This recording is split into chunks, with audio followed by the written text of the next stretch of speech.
Assalamualaikum warahmatullahi wabarakatuh. Di video kali ini saya akan mempresentasikan energi baru terbarukan, yaitu energi panas bumi. Energi panas bumi adalah energi panas yang terdapat dan terbentuk di dalam kerak bumi, yaitu seperti pada gambar berikut ini.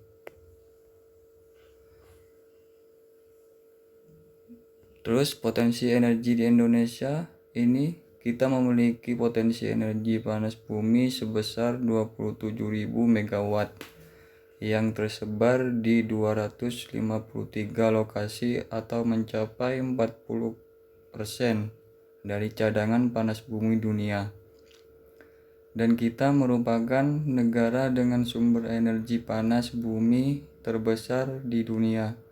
Namun ironisnya hanya sekitar kurang dari 4% yang baru dimanfaatkan. Oleh karena itu, untuk mengurangi krisis energi nasional kita, pemerintah melalui PLN akan melaksanakan program percepatan pembangunan pembangkit listrik nasional 10.000 MW tahap kedua, yang salah satu prioritas sumber energinya adalah panas bumi geotermal.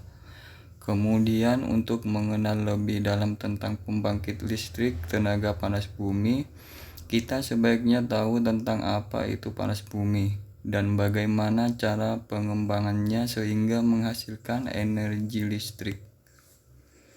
Mekanisme kerja, yaitu pertama yang harus kita lakukan adalah studi tentang sistem panas bumi, terutama karakteristik sumber panas bumi. Kita mulai dari dapur magma. Magma sebagai sumber panas akan menyalurkan panas yang cukup signifikan ke dalam batuan-batuan pembentuk kerak bumi. Semakin besar ukuran dapur magma, tentu akan makin besar sumber daya panasnya dan semakin ekonomis untuk dikembangkan. Selanjutnya adalah kondisi hidrologi. Kita tahu bahwa yang dimanfaatkan pada pembangkit listrik adalah uap air dari panas bumi dengan suhu dan tekanan tertentu, sehingga kondisi hidrologi merupakan salah satu faktor penentu dalam hal ketersediaan air. Kemudian yang perlu diperhatikan juga adalah volume batuan di bawah permukaan bumi yang mempunyai cukup porositas dan permeabilitas untuk meloloskan fluida sumber energi panas bumi yang terperangkap di dalamnya, yang sering disebut sebagai reservoir. Performa teknologinya yaitu tiga macam teknologi pembangkit listrik tenaga panas bumi geothermal power plants. Yang pertama yaitu uap kering dry steam.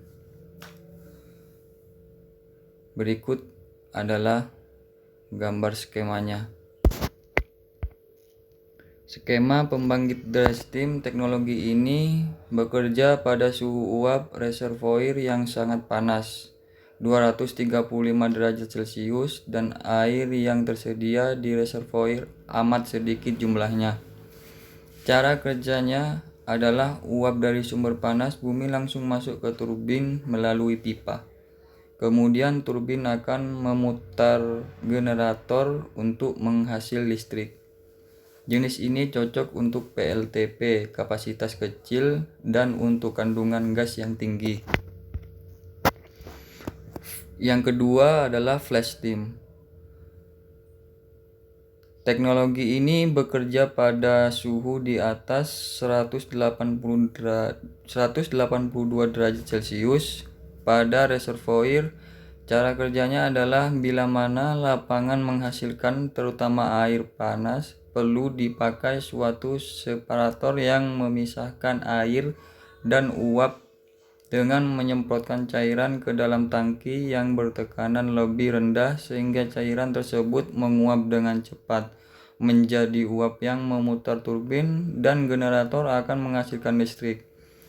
Air panas yang tidak menjadi uap akan dikembalikan ke reservoir melalui injection well.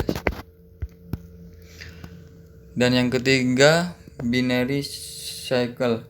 Teknologi ini menggunakan suhu uap reservoir yang berkisar antara 107 sampai 182 derajat Celcius. Cara kerjanya adalah uap panas dialirkan ke salah satu pipa di heat exchanger untuk menguapkan cairan di pipa lainnya yang disebut pipa kerja. Pipa kerja adalah pipa yang langsung terhubung ke turbin. Uap ini akan menggerakkan turbin yang telah dihubungkan ke generator dan hasilnya adalah energi listrik. Potensi aplikasinya di Indonesia yaitu Sumatera Selatan memiliki potensi 10% panas bumi di Indonesia. Salah satunya yaitu energi panas bumi. Panas bumi merupakan energi terbarukan yang bisa dijadikan solusi untuk kebutuhan energi bagi masyarakat.